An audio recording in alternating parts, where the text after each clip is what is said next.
موقع دیا. آواز آ رہی ہے؟ جی ذرا سا اگر آپ آواز بلند کر سکیں یا مائک کے پاس آ جائیں تو آ تو رہی ہے مگر تھوڑی سی اگر سب لوگوں کو سنائی نہیں دے گی شاید. جی میں دو باتوں کی معذرت چاہتا ہوں. ایک تو یہ کہ میں ملک سے باہر ہوں اور ایک بین الاقوامی میٹنگ ہے جس سے میں اٹھ کر آیا ہوں. تو اور دوسری بات یہ کہ میرے گلے کی تکلیف کی وجہ سے میری آواز ذرا بدلی ہوئی ہے. تو پتہ نہیں آپ حضرات کو سننے میں کوئی دشواری ہے. میں اپنی طرف سے پوری کوشش کروں گا کہ بلند آواز سے آپ سے بات کروں. ذرا آپ مجھے بتا دیں کہ آواز سننے میں آ رہی ہے یا نہیں؟ اب بالکل اچھی طرح سے آپ کی آواز آ رہی ہے. جی بہت اچھا. دیکھیے اس فیصلے کے بارے میں جو 6 فروری کا فیصلہ تھا اور جو نظر ثانی کیس کا آپ کے فیصلہ سامنے ہے. جی اس وقت میرے سامنے میں کیونکہ باہر ہوں لہٰذا سارے کاغذات میرے پاس نہیں ہیں لیکن فیصلے دونوں میں نے پڑھے ہیں اور اس کے اوپر اچھی طرح غور کیا ہے. اور دونوں فیصلوں کے بارے میں ہم نے ایک مفصل تحریر بھیجی ہے. ایک تو وہ تھی جو 6 فروری کے فیصلے سے متعلق تھی. وہ آپ حضرات کو پہلے ہی پہنچ چکی تھی. آپ نے اس کا نظر ثانی کے فیصلے میں بھی حوالہ دیا ہے. اور دوسری تحریر جو نظر ثانی کے فیصلے میں جو آپ حضرات نے فیصلہ دیا اس کے اوپر ایک مفصل تبصرہ وہ میں نے اور مفتی منیب الرحمان صاحب وغیرہ نے لکھ کر دیا تھا. وہ شاید تو ہوا لیکن آپ کے پاس نہیں پہنچا تھا. میں نے جن صاحب نے آج ویڈیو لنک پر خطاب کرنے کے بارے میں مجھ سے ذکر کیا تو میں نے ان کو بھیج دیا تھا کہ وہ عدالت میں پیش کر دیں کہ اس نظر ثانی کے فیصلے سے متعلق جو کچھ ہمیں اشکالات ہیں یا جو اس میں ہمارے لحاظ سے اس میں جو غلطیاں ہوئی ہیں اس کی تفصیل اس تبصرے کے اندر موجود ہے. مجھے نہیں معلوم کہ وہ آپ تک پہنچی ہے یا نہیں. وہ منگوا لیں گے. میرے سامنے تو نہیں ہے مگر آپ سے ہم اگر سن لیں کیونکہ کبھی کبھی پڑھنے میں پھر غلطی ہو جائے گی. بہتر ہے کہ ہم چاہ رہے تھے کہ ڈائریکٹلی آپ سے سنیں آپ سب سے کیونکہ پہلے بھی تو ہم نے منگوائے تھے. پھر ہو سکتا ہے ہماری سمجھ میں غلطی ہو. آپ جب کچھ بات کریں گے تو ہو سکتا ہے اس سے ہم آپ مزید وضاحت لے لیں. ٹھیک ہے. تو اگر آپ کو یاد ہیں چیدہ باتیں اس میں سے یا تمام باتیں تو ہم ان کو نوٹ کرتے جائیں گے. ٹھیک ہے جی. اس میں پہلی بات تو یہ ہے کہ ہم نے یہ گزارش کی تھی کہ جب نظر ثانی کے لیے اس کیس کو منظور کر لیا گیا اور اس منظور کرنے کے بعد آپ نے بہت سے لوگوں کو نوٹس دیے اور ان سے کہا کہ وہ اپنی آراء لکھ کر بھیجیں یا خود پیش ہوں. تو اس میں متعدد اطراف سے آپ کے پاس جوابات آئے. ان میں ہمارا وہ جواب بھی تھا جس پر شاید 5 یا 7 حضرات کے دستخط تھے. اس میں جو نکات اٹھائے گئے تھے نظر ثانی کے وقت میں ضروری تھا کہ ان سارے نکات کو ایک ایک کر کے ذکر کر کے اس کے اندر اگر کوئی نکات میں کوئی غلطی تھی یا اعتراض وہ درست نہیں تھا تو اس کے اوپر بحث کی جاتی. لیکن افسوس ہے کہ وہ سارے نکات آپ حضرات تک پہنچے. آپ نے اس کا بہت ہی سرسری ذکر کیا اور سرسری ذکر کر کے ان باتوں کا جو دلائل اس میں دیے گئے تھے اس کا کوئی جواب نہیں دیا. جب کسی شخص کو آپ طلب کریں اور وہ اپنی رائے پیش کریں جو مقدمے کے اہم مسائل پر مشتمل ہو تو فیصلے میں ضروری ہوتا ہے کہ ان تمام نکات کو اور ان تمام دلائل کو مفصل زیر بحث لایا جائے اور مفصل زیر بحث لائے جا کر اس کو بتایا جائے کہ اس میں جو تبصرہ کیا جا رہا ہے وہ کیسا صحیح ہے یا غلط ہے. مثال کے طور پر سارے لوگوں نے سوائے ایک کے یہ آپ سے عرض کیا تھا کہ 6 فروری کے فیصلے میں آپ نے جو آیات کریمہ درج کی تھیں یہ تو بہت اچھی بات ہے کہ آپ فیصلوں میں قرآن و سنت کے حوالے دیتے ہیں. یہ ہمارے لیے ایک اچھی بات ہے. لیکن جب قرآن کریم کی آیات کو آؤٹ آف کانٹیکسٹ دیا جاتا ہے تو وہ اللہ بچائے تحریف تک بات پہنچ جاتی ہے. تو اس مقدمے کے تناظر میں جو مبارک ثانی کے کیس میں ہماری بالکل سمجھ سے باہر ہے، اور کوئی بھی آدمی جب اس کو پڑھے گا ان آیات کو اور اس کے بعد آپ کا یہ ریمارک پڑے گا کہ اگر یہ آیات ذہن میں ہوتی اور آئین کی دفعات موجود ہوتی تو یہ مقدمہ درج ہی نہیں ہونا چاہیے تھا. یعنی ایک طرح سے آپ ان آیات کو بنیاد بنا رہے ہیں اس بات کی. نہیں تقی عثمانی صاحب، میں معذرت چاہتا ہوں، آپ برا نہ مانیں. نہیں، میں نے آپ کو بیچ میں آپ کو روکا. اگر ذرا سی وضاحت یوں کر دوں، یقیناً ہمیں بہت سارے وہ ملے کاغذات جن لوگوں کو ہم نے نوٹسز دی، صحیح ہے، اور اگر جتنے نکات ان میں تھے ان سب کو اگر ہم اٹینڈ نہیں کر پائے تو اس میں میری کوتاہی ہے. مگر پھر تو وہ فیصلہ نہیں ہوتا، وہ تو ایک کتاب بن جاتی.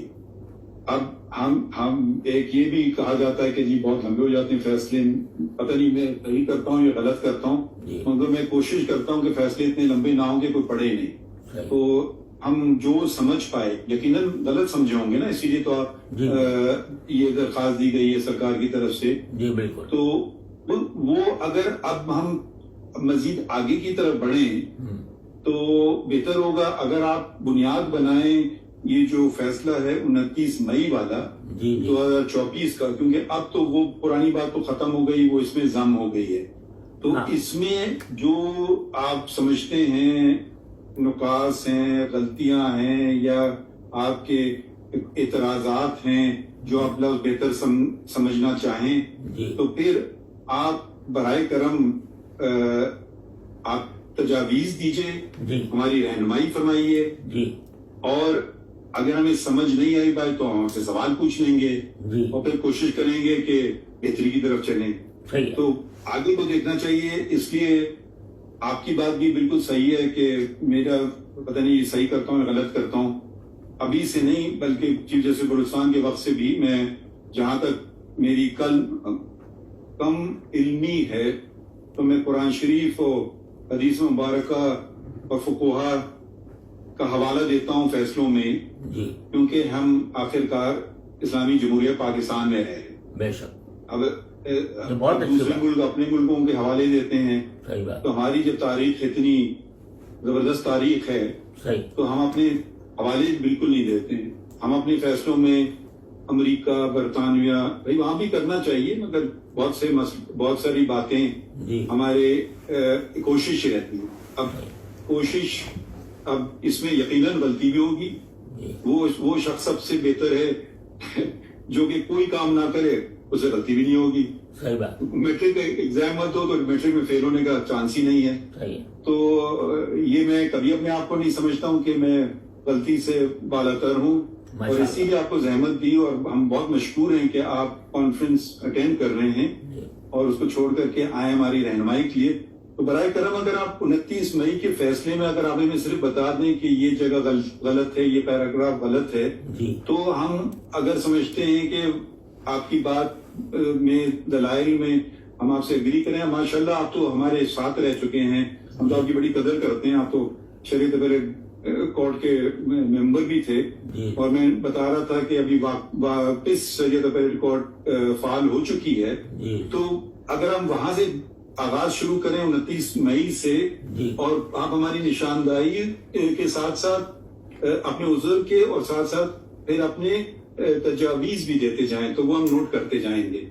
آپ برا نہ مانیں، مگر وہ میں معذرت چاہتا ہوں کہ اگر آپ کے سارے نکات جو پہلے کے تھے وہ ہم نے ضم نہیں کیے اپنے فیصلے میں، تو اس کا میں قصوروار ٹھہرا.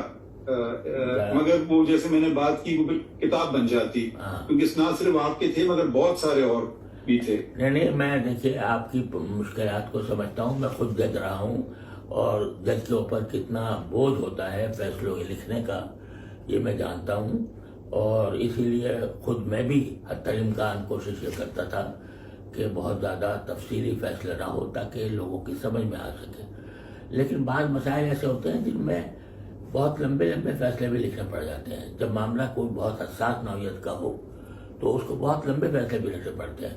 اب آپ نے جو نظر ثانی کا فیصلہ لکھا، اس میں جو پہلا حصہ ہے نا، یہ تو بڑا قابل استقبال ہے کہ آپ نے ختم نبوت کے دلائل دیے، لیکن اس کی ضرورت نہیں تھی.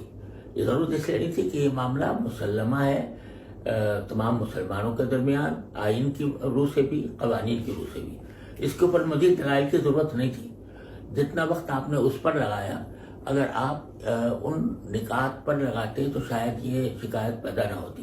لیکن بہرحال جو ہو گیا تو ہو گیا. لیکن جو اصل ہمارے لیے تشویش کی بات ہے، جس کی وجہ سے میں 6 فروری کے فیصلے کا بھی حوالہ دے رہا ہوں، اور یہ نہیں اس کو چھوڑ دیجیے، 29 مئی سے آغاز کیجیے نا، میں اب وہ ختم ہو گیا نا. نہیں وہ 6 فروری گیا، اب اس کا کوئی ریلیونس رہی نہیں.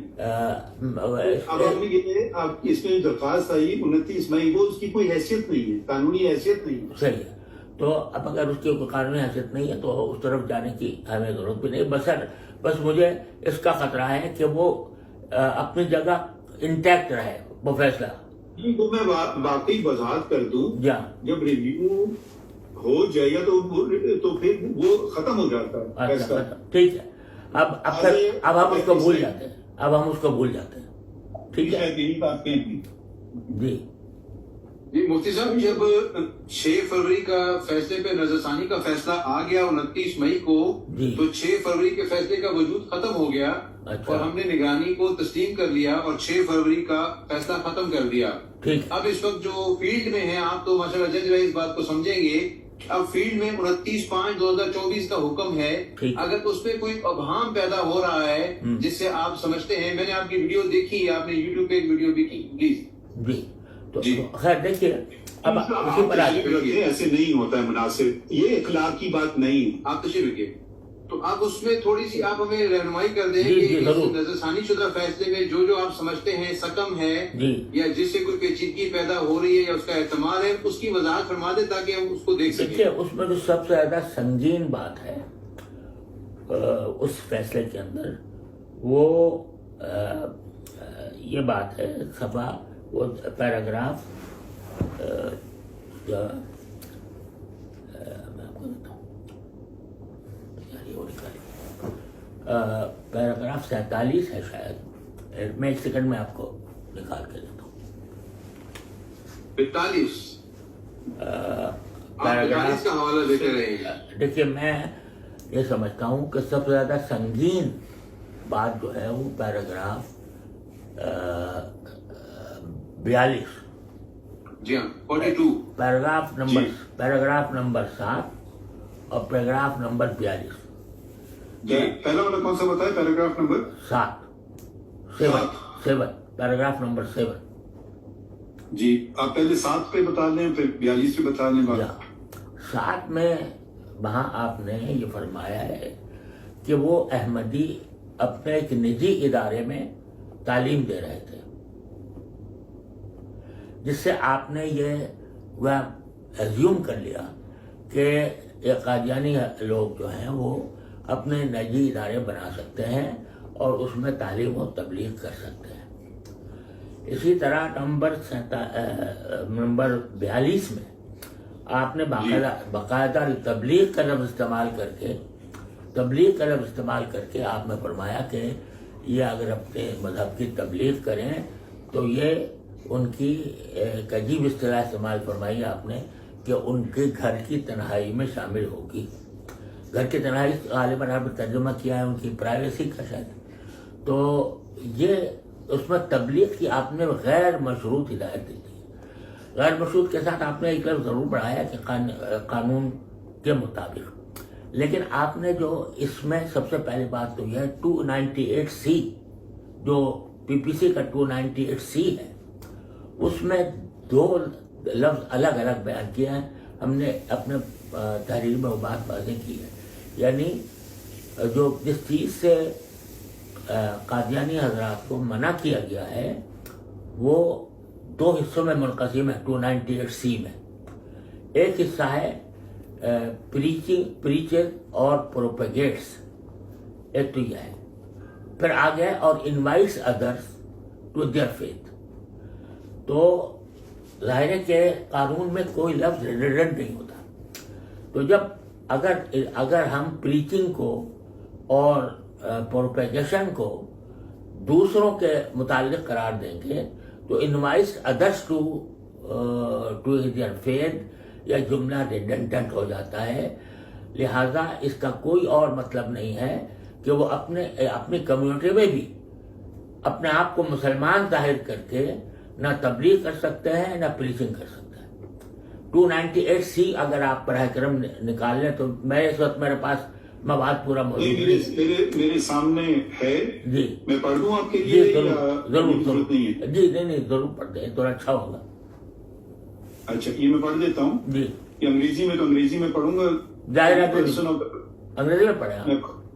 جی any person of the Qaediani group or the Lahori group who call themselves Ahmadis or by any other name who directly or indirectly poses himself as a Muslim or calls or refers to his faith as Islam or preaches or propagates his faith or invites others to accept his faith یہاں میں کیا by words ہاں ٹھیک ہے یہاں میں کیا میں آپ کا پوائنٹ سمجھ رہا ہوں. جی by words either spoken or written or by visible representations or in any manner whatsoever outrages the religious feelings of Muslims shall be punished with imprisonment for either description for a term which may extend to 3 years and shall also be liable to fine. جی میں بالکل 100% اتفاق کرتا ہوں. اب مطلب آپ کہہ رہے ہیں کہ یہ 2 پیراگراف یہ اس میں ابہام ظاہر کر رہے ہیں کہ یہ کہیں یہ 298C کے برعکس ہے.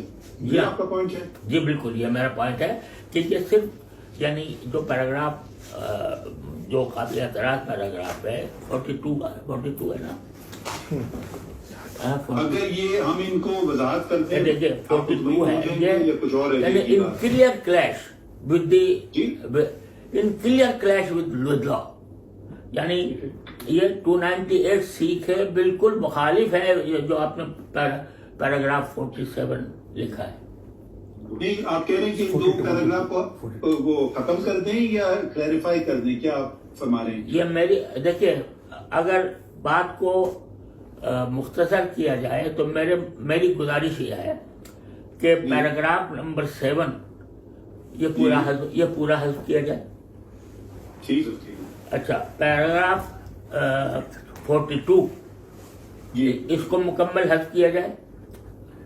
اور اس کے جو متعلقات ہیں یعنی بعض جگہ کئی جگہ اس چیز کا حوالہ آیا ہے وہ اگرچہ یعنی ضمناً آیا ہے لیکن اگر آپ اس کو حذف کر دیں گے تو امید ہے کہ وہ خود بخود ختم ہو جائیں گے. لیکن جو سب سے اہم چیز جو میں چاہتا ہوں آپ کی خدمت میں اس کی تجویز پیش کرتا ہوں وہ یہ ہے جناب آپ مجھے شرمندہ نہ کریں, ہم آپ کی بڑی قدر کرتے ہیں. نہیں بہت شکریہ بہت شکریہ. آپ میرے بڑے ہیں بزرگ ہیں بہت شکریہ. آپ بالکل بغیر جھجک کے ہمیں بتائیے. جی انسان غلطی کا پتلا ہے اور میں تو ماشاءاللہ آپ کا بتا دیں کہ یہ آپ نے بڑی اچھی بات کی. یہ 2 پیراگراف ہیں اور اس کے متعلقات جو باتیں آپ کہہ رہے ہیں آٹومیٹکلی ختم ہو جائیں گی وہ ختم ہو جائیں گی. اب میں ذرا سا اور تھوڑا سا آگے بڑھتا ہوں.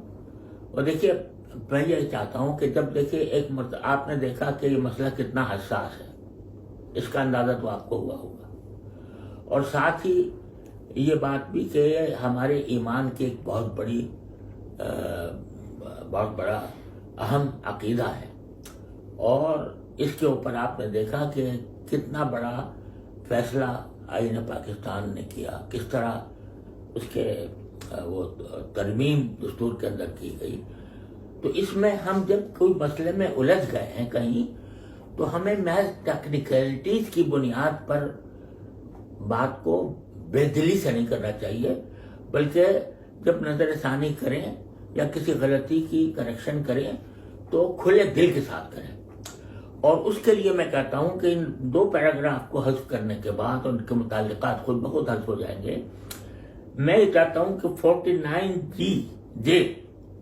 49C جو آخری جو آرڈر کے کلمات ہیں نا 49C جو ایک طرح سے آپ نے پورے فیصلے کا جو آرڈر نکالا ہے وہ ذرا برائے کرم اپنے سامنے رکھ لیں. جی جی رکھیے. 49C یا جی میں نے یہ ہاں 49 جی ہوا نا جی. جی فرمائیے. اچھا اسم کو میں نے اس کی جگہ ایک عبارت تجویز کی ہے. جی فرمائیے. وہ یہ کہ جہاں تک اس مسئلے کا تعلق ہے کہ پیش نظر مقدمے کے ملزم پر مجموعی تعزیرات پاکستان کی دفعہ 295B 295C 298B 298C کا اطلاق ہوتا ہے یا نہیں ضمانت کے اس مقدمے میں، جبکہ ملزم کا ٹرائل ابھی باقی ہے، ہم یہ مناسب نہیں سمجھتے کہ اس پر کوئی فیصلہ دیں، کیونکہ ٹرائل کورٹ میں ابھی مقدمہ چل رہا ہے.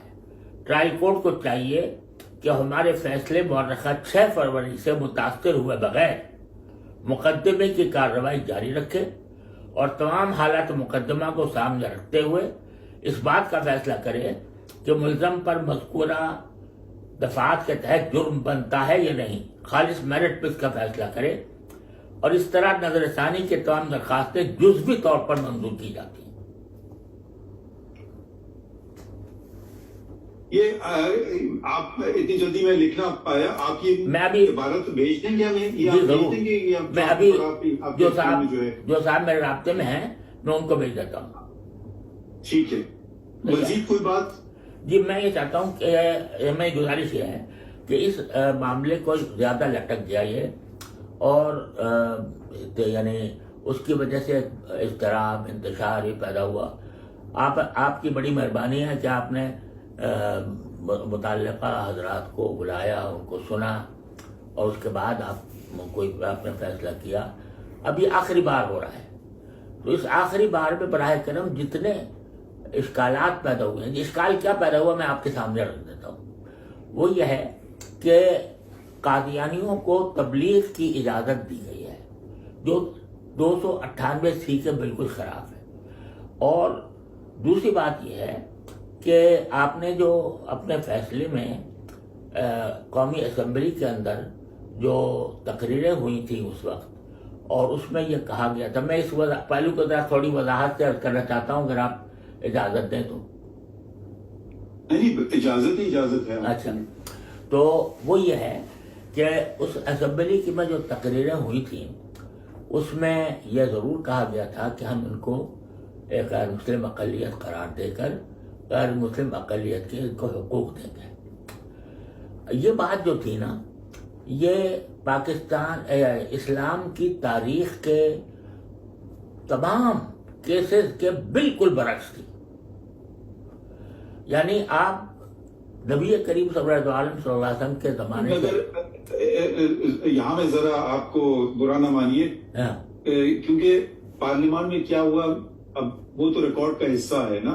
میں پارلیمان کو تو کوئی حکم نہیں دے سکتا ہوں کہ آپ یہ کریں یا وہ کریں. نہیں میں بالکل نہیں میں ایسا بالکل نہیں. پارلیمان میں جو کہا گیا وہ غلط ہے. نہیں میرا کام نہیں ہے، ہمارا کام نہیں ہے. نہیں بالکل ٹھیک ہے. میں اور بات کرنا چاہ رہا ہوں، ذرا پوری کر دوں آپ اس کے بعد پھر میں غلط سمجھا. جی معاف کیجیے. یعنی پوری اسلامی تاریخ میں کوئی ایک مثال بھی ایسی نہیں ملتی کہ کوئی نبوت کا جھوٹا مدعی پیدا ہوا ہو اور اس کے متبعین کی جماعت ہوئی ہو اور اس کو دارالاسلام میں ذمی یا غیر مسلم اقلیت قرار دیا گیا ہو، بلکہ ان کے خلاف باقاعدہ جنگ ہوئی. آپ مجھ سے زیادہ بہتر جانتے ہوں گے، آپ نے تاریخ پڑھی ہے. مسیلمہ کذاب کے ساتھ کیا ہوا، طلحہ بن خویلد کے ساتھ کیا ہوا، بعد میں جتنے جھوٹے مدعی یعنی نبوت پیدا ہوئے ان کے ساتھ. یہ تقی عثمانی صاحب آپ کی میں بہت عزت کرتا ہوں، اگر ہم فیصلے پہ رہیں باتیں اس میں یہ نہیں کہہ رہا ہوں کہ اس میں آپ کی سے میں ڈس ایگری کر رہا ہوں، مگر فیصلے میں ہم نے تو ایسی کوئی آپ نے جو باتیں کی وہ نشاندہی کی وہ میں نے نوٹ کر لی. اب میں زیادہ اس ڈبیٹ کو بڑھانا نہیں چاہتا ہوں کیونکہ اب پارلیمان میں جو کچھ ہوا میرے لیے ایک عدالت میں تنقید کرنا، میں کی عزت کرتا ہوں. آپ کی جگہ میں تنقید نہیں کر رہا، ہم ایکسپیکٹ کرتے ہیں وہ تھوڑی ہماری بھی عزت کر لیں، ہم ان کی تو پوری کریں گے. نہیں ہم پوری عزت کرتے ہیں، پارلیمنٹ کی بھی عدالت کی بھی. میری بات پوری ہو جائے تو شاید آپ کا اشکال دور ہو جائے. میں کہہ رہا اچھا۔ ہوں کہ تاریخ اسلام میں کہیں بھی کسی مدعی نبوت یا اس کے پیروکاروں کو ذمی کی اصطلاح کے طور پر یعنی غیر مسلم اقلیت کے طور پر مانا نہیں گیا، لیکن پاکستان واحد ملک ہے کہ اس میں یہ کہا گیا کہ چونکہ پاکستان یہ جنگ کے ذریعے نہیں حاصل کیا گیا بلکہ جمہوری طریقے پر اور انتخابات کے ذریعے حاصل کیا گیا ہے، لہذا ہم اس غیر مسلم اقلیتوں کے ساتھ بہتر سلوک کرنے کے پابند ہیں اپنے اس معاہدے کے تحت جس کے تحت ہمارا پاکستان بنا تھا۔ لہذا آپ دیکھیں گے کہ شروع سے جب سے قادیانیوں کے خلاف کوئی تحریک مسلمانوں کی شروع ہوئی ہے، چاہے وہ علماء کی طرف سے ہو یا کسی اور طرف سے ہو، اس میں یہ نہیں کہا گیا کہ شریعت کا اصل حکم ان پر نافذ کیا جائے، یہ زندیق ہے، بلکہ یہ کہا گیا کہ ہم ان کو غیر مسلم اقلیت تسلیم کرنے کو تیار ہیں۔ یہ گویا ایک طرح سے رعایت دی گئی قادیانیوں کو کہ اگر وہ اپنے آپ کو غیر مسلم تسلیم کر لیں اور غیر مسلم تو ہم ان کو غیر مسلم اقلیت کے تمام حقوق دینے کے لیے تیار ہیں۔ یہی باتیں پارلیمنٹ میں کہی گئی تھیں اور یہی باتیں بعد میں بھی دہرائی گئی ہیں۔ ہمیں اس پر تنقید نہیں کرنی ہے، ہمیں ان کو ماننا ہے کہ ہم غیر مسلم اقلیت ہم ان کو ماننے کو تیار ہیں، لیکن اس صورت میں جبکہ وہ خود اپنے آپ کو مانے۔ اگر وہ خود غیر مسلم اقلیت ہو کر اپنا اعتراف کر کے اپنے آپ کو غیر مسلم اقلیت کے طور پر رجسٹر کرائیں اور اس میں کوئی ایسی علامت ایسا نہ رکھیں جس سے لوگوں کو یہ دھوکہ ہو کہ یہ مسلمانوں کی کوئی قسم ہے، تو آج بھی ہمارے پاس پارلیمنٹ کے اندر ان کے لیے اقلیتوں کی سیٹوں میں ایک سیٹ ان کی موجود ہے، میرا خیال ہے آپ زیادہ بہتر جانتے ہوں گے، ان میں ایک ہے نا سیٹ احمدیوں کی۔ جی ہوتی تو تھی، میں ابھی چیک کر کے بتاتا ہوں آپ کو۔ تو ایک سیٹ ان کے موجود ہے۔ اسی طرح سے اقلیتوں کا ایک بورڈ ہوتا ہے، اس کے اندر بھی ان کی سیٹ موجود ہے۔ اب وہ حضرات اپنا جو حق آئینی ہے کہ وہ ان کی ایک سیٹ اسمبلی میں ہے، ایک سیٹ ان کے اقلیتی بورڈ میں ہے، لیکن اس کو حاصل کرنے کے لیے ان کو یہ ماننا پڑے گا کہ جو ترمیم آئین کے اندر ہوئی ہے وہ درست ہوئی ہے اور ہم اس کو مانتے ہیں۔ ہم اپنے آپ کو غیر مسلم اٹارنی جنرل صاحب سے معاونت اس پوائنٹ پہ کر لوں جی، آپ فرمائیے کہ prior to the 17th amendment آپ اردو میں فرمائیے جی 17ویں ترمیم سے پہلے تو مخصوص کی گئی تھی اقلیتوں کے لیے ان کے مذہب کی بات کر لوں جی سر، یہ قادیانیوں کی بات کر جی تھی 2002 تک تھی، آخری اسمبلی جو 97 کی تھی اس میں تھی جی ایم ڈی او کے لیے ایک سیٹ ہوتی تھی۔ اب یہ ہے 2002 کے بعد سے اب وہ بس غیر مسلموں کے لیے ہے، اس میں یہ نہیں ہے کہ کس اقلیت کی کتنی ہوگی، اب وہ 10 سیٹیں ہیں، وہ کسی کی بھی ہو سکتی ہیں، اب وہ بڑی تفریق نہیں ہے، وہ پہلے تھی اب نہیں ہے۔ آپ نے سن لیے مفتی صاحب، آپ نے سنا؟ جی میں سنا، لیکن رہی ہے وہ ابھی انہوں نے کہا وہ پہلے اسپیسیفکلی تھی مگر 2002 کے بعد اسپیسیفکلی ختم ہو گئی ہے، اب وہ جیسے باقی غیر مسلموں میں وہ ضم ہو گئے۔ ٹھیک ہے، یہ ہے مگر بہرحال اگر وہ غیر مسلم نہیں بنائے پارلیمان ٹھیک ہے، بالکل ٹھیک ہے، لیکن اگر وہ اپنے آپ کو غیر مسلم کے طور پر رجسٹر کرا لیں اب بھی، ٹھیک ہے، تو جو سیٹیں مخصوص کی گئی ہیں غیر مسلم اقلیتوں کے لیے، اگر وہ غیر مسلم اقلیت ہونا تسلیم کر دیتے ہیں، اپنے آپ کو رجسٹر کرا دیتے ہیں، تو پھر ان کی سیٹ ہو سکتی ہے وہاں پر، اب بھی ہو سکتی ہے، کیونکہ اس میں کسی کی تخصیص نہیں کی گئی، اس پہ تو کوئی دو رائے نہیں ہو سکتی۔ ٹھیک ہے نا، لیکن انہوں نے ایسا نہیں کیا، انہوں نے باوجود یہ ساری باتیں، ساری سہولیات، میں نے عرض کیا تھا اصل مطلب وہ تھا جو مسئلے میں کذاب کے ساتھ ہوا تھا، لیکن پاکستان چونکہ ایک معاہدے کے تحت بنا ہے، اس معاہدے کے تحت بننے کی وجہ سے علماء نے بھی اس بات کو یعنی سوال اٹھایا کہ ان کے خلاف جنگ کرو، ان کو مارو، بلکہ انہوں نے یہی کہا کہ ان کو غیر مسلم اقلیت قرار دے دو، اور غیر مسلم اقلیت قرار دے کر ان کو جو حقوق حاصل ہیں وہ دیے جائیں، اور اس کا مطلب یہ تھا کہ اپنے آپ کو غیر مسلم اقلیت تسلیم کریں، غیر مسلم اقلیت کے طور پر اپنے آپ کو رجسٹر کرائیں، رجسٹر کرا کے ان کو جو اقلیت، اور البتہ اس رجسٹر اس طرح کرائے کہ اس میں کوئی مسلمان کا یا کسی اسلام کے شاعر کا یا مسلمانوں کے کسی لفظ سے یا کسی لوگوں کو دھوکہ نہ دیں، بلکہ کوئی اپنا الگ نام رکھیں، الگ اس کی ان کی اصطلاحات ہوں، اور یہ تسلیم کریں کہ ہم غیر مسلم اقلیت ہیں۔ بلکہ ایک موقع پر جناب چیف جسٹس، میں نے ایک تجویز پیش کی تھی جب ایک مسئلہ آیا تھا کہ اقلیتی بورڈ شاید کوئی ادارہ ہے ہمارے ہاں، کسی وقت اس میں یہ خیال آیا تھا کہ کسی احمدی کو بھی اس میں شریک کیا جائے، قادیانی کو شروع کیا جائے، تو لوگوں نے اس کی مخالفت کی تھی۔ مخالفت اس لیے کی تھی کہ انہوں نے اپنے آپ کو تو غیر مسلم تسلیم کیا ہی نہیں، لہذا وہ اس سیٹ کے کیسے حقدار ہو سکتے ہیں۔ میں نے اس موقع پر ایک تجویز دی تھی، وہ اپنے دوستوں سے مشورہ کیے بغیر، لیکن میرے خیال میں وہ بڑی منصفانہ تجویز تھی، اور وہ یہ کہ حکومت یا آپ اس وقت چیف جسٹس کے طور پر جو ان کے سربراہ ہیں، مرزا اس وقت تیسرے خلیفہ ہیں یا چوتھے، ان کو آپ پیشکش کریں کہ ہمارے پاس اقلیتی سیٹیں موجود ہیں، اگر آپ اس سے فائدہ اٹھانا چاہیں تو براہ کرم اپنے آپ کو غیر مسلم اقلیت رجسٹر کرائیں، اور غیر مسلم اقلیت رجسٹر کرا کر آپ ان اقلیتوں کے حقوق کا فائدہ اٹھانے کی کوشش کریں۔ اگر وہ اپنے آپ کو صرف یہاں پاکستان میں نہیں، پورے عالمی بنیاد پر وہ اپنے آپ کو غیر مسلم اقلیت قرار دینے پر راضی ہو جاتے ہیں، تو وہ جتنے سارے حقوق غیر مسلموں کے آئین نے دیے ہیں یا بحث اقلیت ان کو حاصل ہوتے ہیں، وہ سارے حاصل ہوں گے، ہمیں اس پر کوئی اشکال نہیں ہوگا۔ لیکن اگر وہ یہ کہیں کہ نہیں صاحب، آپ نے تو فیصلہ ہی غلط کیا، آپ کا آئین غلط ہے، آپ نے ہمیں غیر مسلم قرار دیا تو ہم پر ظلم کیا، تو پھر اس صورت میں جب وہ اس کو نہیں مانیں گے تو آئین کی دی ہوئی وہ سہولتیں جو غیر مسلم اقلیتوں کے لیے ہیں، وہ اس سے کیسے فائدہ اٹھا سکتے ہیں؟ اور یہ بات ظہیر الدین بنام ریاست والے فیصلے میں بھی یہ بات کہی گئی ہے۔ لہذا میں سمجھ گیا آپ کی بات۔ میں ایک بات آپ کو ذرا بتا دوں، یہ آپ کو تو یقیناً پتا ہوگی، مگر آپ کے پاس کتاب نہیں ہے، آئین کی شق 260 کی ذیلی شق 3، وہ میں پڑھ دیتا ہوں۔ In the Constitution and all enactments and other legal instruments, unless there is anything repugnant in the subject or context. A.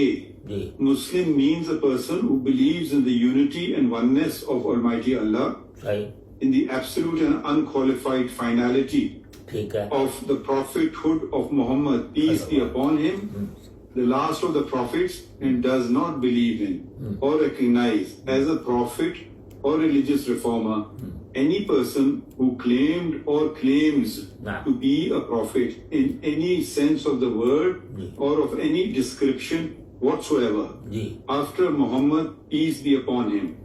And B.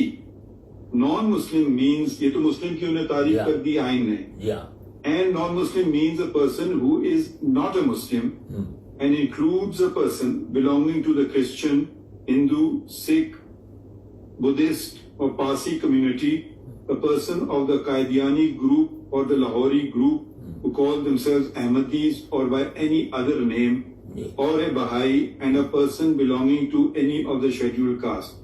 تو آئین نے تو اس کی بالکل وضاحت کر دی ہے، اس میں تو کوئی دو ہماری رائے کیا ہے، یہ تو ہم سب پہ ہم پابند ہیں، کیونکہ ہم حالفی اٹھاتے ہیں آئین پہ، تو مطلب یہ تو مجھ پہ بھی یہ بالکل پابند کر دیا ہے سب کو، بالکل صحیح، نہ صرف کہ پوری ریاست کو، بالکل صحیح، شہری رہتے ہیں سب کو پابند کیا ہوا ہے، بالکل بالکل صحیح۔ تو اس کو وہ ابہام کی بات نہیں ہے، کیا ہے نہیں؟ دیکھیے میں نے پڑھے دو شکیں پڑھی، ہاں اس میں کوئی ابہام نہیں ہے، یہ آئین میں کوئی ابہام نہیں ہے، لیکن اس کی ایپلیکیشن اس معنی میں کہ کون سی غیر مسلم اقلیت کو وہ حقوق حاصل ہوں گے۔ میں سمجھ گیا آپ کی بات، جی یہ بات سمجھ گیا۔ مزید کوئی بات ہے تقی صاحب؟ کیونکہ آپ کو مجھے پتا ہے آپ کو سیمینار اٹینڈ کرنا ہے اور ہماری رہنمائی کی، تو بتائیں۔ آپ نے بہت بہت شکریہ جی۔ اور کوئی بات ہے؟ بس میں یہ جو آخری بات میں نے آپ سے کہی تھی، آپ نے کہا تھا میں لکھ کر بھیج دوں کہ یعنی ایک تو میں 42 کو حذف کرنا چاہتا ہوں، اور ایک پیراگراف 17 کو اور ساتھ آپ نے ذکر کیا ساتھ ہاں پروگرام 7 وہ پروگرام 7 ذرا معاف وہ آپ نے کچھ اور پڑھا وہ آپ ہمیں ٹیکسٹ بتائیں گے. میری گنتی بہت ذرا کمزور ہے معاف کیجیے گا. تو پیراگراف 7 اور پیراگراف 42 اس کو تو میں نے عرض کیا کہ مکمل حذف کیا جائے. اور ماشاءاللہ آپ کی ماشاءاللہ پوچھ سکتا ہوں کہ عمر کیا ہے یا نہیں پوچھ سکتا ہوں؟ نہیں ضرور پوچھیں. اجازت ہے؟ یہ اکتوبر آنے والا ہے, اس میں میری میلادی یعنی شمسی حساب سے میں 82 سال کا ہو جاؤں گا. اچھا چلے میری بھی سالگرہ اکتوبر میں ہوتی ہے. اچھا ماشاءاللہ. تو ماشاءاللہ آپ کو اللہ تعالیٰ مزید عمر کرے اور تندرست رکھے. آپ کی کتنی عمر ہے؟ رہنمائی کرتے رہیے گا. جی ہم تو حاضر ہیں جناب. ہم تو 17 سال یہاں رہے ہیں آپ کے سپریم کورٹ میں. اچھا بس ایک ذرا سا اگر میں یہ عدالت کے دروازے میں تو شک کھلا ہی رہتے ہیں. کسی کو کوئی بھی بات ہے, اب دیکھیں درخواست دی ہم نے فوراً لگا دی, کوئی چھپائی نہیں کوئی دبائی نہیں, فوراً لگا دی. بہت اچھا. پہلے بھی آئی تھی درخواست. اب یہ ضرور آپ کہہ سکتے ہیں کہ فیصلے کا تنقید آپ کا حق ہے, نہ صرف حق ہے بلکہ میرے خیال میں تو آپ رہنمائی کرتے ہیں. مگر اگر عدالت میں آئیں گے یہ غلط ہو گیا اب دیکھ لیں گے اس میں غلطی ہے نہیں ہے, تو بہت بہت آپ کا شکریہ کہ آپ نے ہماری رہنمائی فرمائی. اگر کوئی اور بات نہیں ہے تو پھر میں دوسرے نہیں, بات کوئی اور نہیں ہے, بات کو اور نہیں ہے. جس صرف جو ہے میری اس وقت کی گزارش کا وہ پیراگراف 7 پروگرام 42 اور آخری 49 جی. ٹھیک ہے, وہ میں ٹیکس آپ بھیجیے گا, میں آپ کو بھیجتا ہوں. میں یعنی دیکھیں میں صرف یہ گزارش کرنا چاہتا ہوں کہ اب اگر آپ کوئی فیصلہ دیں نا تو وہ فیصلہ براہ کرم پورے دل سے دیجیے, اور اس میں کوئی ایسی چیز نہ رہنے دیجیے کہ جس کی وجہ سے یہ سمجھا جائے کہ یہ بے دلی سے بات کی گئی ہے. تو یہ کیا کی گئی؟ بے دلی سے بات کی گئی. آپ کھل کر دیں. اگر فرض کرو آپ جیسے نہیں, آپ ماشاءاللہ نہیں, میرا مطلب یہ ہے کہ آپ ماشاءاللہ آپ نے خود ظاہر کیا کہ آپ کو اپنی کسی غلطی سے اعتراف کرنے میں کوئی تعامل نہیں ہوتا. یہ اتنی اچھی صفت ہے کہ نہیں, میں تو پھر گناہگار ٹھہرا اگر میں یہ کہوں کہ جی بھائی غلطیاں, یہ تو آپ کا یہ بات ہے. تو میں روزانہ یہی آپ سے کہہ رہا ہوں, یہ میری دعا رہتی ہے کہ اللہ تعالیٰ میرے کو اب نہ جاننے طور پہ ہم پتہ نہیں کتنی غلطیاں کر بیٹھتے ہوں. صحیح بات. تو جب آپ یہ خود آپ کا یہ ذہن ہے اور حدیث بھی موجود ہے اس کے اوپر, فاروق اعظم کے فیصلے موجود ہیں اس بات کے اوپر کہ بھئی اگر وہ اسی لیے وہ پرانے زمانے میں لوگ قاضی بنتے نہیں تھے. کیا کہا گیا کہ وہ یہ تلوار کے دھار کے بیٹھنے کے اوپر بیٹھنے کے برابر ہے. ہاں یہ صحیح ہے بالکل. آپ کو پتا ہے کہ وہ منصور نے کیا کیا. جی صحیح ہے. وہ قاضی بننے کے لیے وہ نہیں بننا چاہ رہے تھے. صحیح بات ہے بالکل صحیح. وہ تو خیر آپ ہم سے بہتر جانتے ہیں وہ سارے واقعے. جی تو کوئی شوق ایسا نہیں تھا. جناب فاضل چیف جسٹس صاحب, آپ سینئر ہیں, میں تو بہت جونیئر آپ سے لحاظ سے جونیئر. آپ ہمارے بزرگ ہیں, میں آپ سے بہت کم عمر ہوں. اچھا, علم میں بھی اور عمر میں بھی. تو میں یہ صرف گزارش کر رہا ہوں کہ جب آپ ماشاءاللہ اتنے کھلے دل کے آدمی ہیں کہ ہر غلطی تسلیم کرنے کو تیار ہے, اور یہی بڑے آدمی کی علامت ہوتی ہے کہ بڑی سے بڑی غلطی کو وہ نہیں ہوں, مگر میں غلطی کا پتلا ہوں, اعتراف کرنے میں کوئی. تو لہٰذا اگر میری گزارش جو ہے کہ 49 والی جو آپ کا آخری جو کنکلوڈنگ آرڈر, مجھے وہ ذرا آپ نے لمبی بات کی, مجھے میں ابھی بھیج دیتا ہوں, اس پر آپ ضرور غور فرمائیے گا تو اس سے سارا اضطراب ختم ہو جائے گا. ٹھیک ہے انشاءاللہ, میں آپ کی باتوں غور کریں گے ہم. جی ضرور. میں ان کو جو مجھ سے رابطے میں تھے ظفر اقبال صاحب, میں ان کو بھیج رہا ہوں. مجھ سے بہت بہت شکریہ. ان کو فارورڈ کر دیں, وہ ہمیں پرنٹ آؤٹ دے دیں گے. میں فوراً بھیج دیتا ہوں, مگر براہ کرم اس کو دیکھیے گا ضرور, اس پر غور ضرور کیجیے گا. جی ضرور دیکھیں گے انشاءاللہ. آپ کو زحمت دی ہے اسی لیے تو نہیں بلایا کہ بغیر غور کیے. ایک دفعہ پھر میں اپنی طرف سے اور اپنے ساتھیوں کی طرف سے آپ کا شکریہ ادا کرنا چاہتا ہوں کہ آپ نے وقت نکالا ہو. یقیناً آپ کو کچھ دشواری ہوئی ہوگی آنے میں ادھر, اور لیکن دیکھیے ایڈریس کرنے میں یہاں میں انٹرنیشنل کانفرنس ہے جس کو میں چیئر کر رہا ہوں، ان سے کون سی کانفرنس ہے؟ یہ ہماری ایک کانفرنس ہے Shariah Council for the Islamic Financial Institutions, تو وہ کچھ اسٹینڈرڈز تیار کر رہی ہے اسلامک فائنانس کے، تو اس اسٹینڈرڈز کا تیار کرنے میں 20 ملکوں کے علماء اس میں شریک ہیں، اور یہ 30 سال سے کر رہی ہے۔ اس کے اوپر یہ سمجھے کہ تقریباً 2000 صفحات کی اسٹینڈرڈز سارے اسلامک بینکس کے لیے کہ وہ کس طرح کام کریں گے وہ تیار کیے گئے ہیں اور کیا کیا جا رہے ہیں۔ بہت ہی دیدہ ریزی کا کام ہے، تو وہ اس کو میں چیئر کرتا ہوں۔ تو وہ کبھی کہیں کون سے شہر میں آپ؟ میں اس وقت میں استنبول میں ہوں، ترکی میں۔ استنبول میں؟ اچھا، ٹھیک ٹھیک، یا تو شکریہ۔ میں انشاءاللہ وہ ایک بار پھر آپ کا شکریہ۔ نہیں جناب، شکریہ آپ کا کہ آپ نے اس قابل سمجھا کہ اس موضوع کے اوپر آپ کے اور شرمندہ مت کریں ہمیں۔ انتظار کرنا۔ بہت بہت شکریہ۔ چلیے، بہت بہت شکریہ، تھینک یو۔ السلام علیکم۔